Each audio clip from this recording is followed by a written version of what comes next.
Tayo'y nagbabalik sa ikalimang yugto ng Kasangga. Mr. Datoy. Mr. Datoy. Mr. Datoy. Hoy, Mr. Datoy, hindi ito tulugan.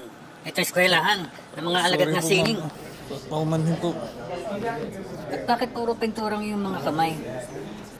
Dito sa klase ko, tayo gumuguhit lamang, tayo hindi gumagamit ng mga kulay. Dahil ni-ensayo natin dito, ang husay natin sa pag-iisip at pagtitig sa mga imahe nang walang kopyahan. Naunawaan ko po. Opo. Opo, Profesora. At dahil ito na yung huling semester, Mr. Datoy, umanda ka sa yung thesis na aking bibigay sa iyo. Kailangan mo ito may sa katuparan. Kung hindi ka makakagraduate. Okay ba, Chris? Exclusive lang para sa'yo. Gumuhay ka ngayon dyan sa yung papel ng isang pamosong artista nang walang kopyahan. Ma'am? Bakit may reklamo ka? Opo, opo. Sige po, sige po. Opo. Makalipas ang 3 minuto.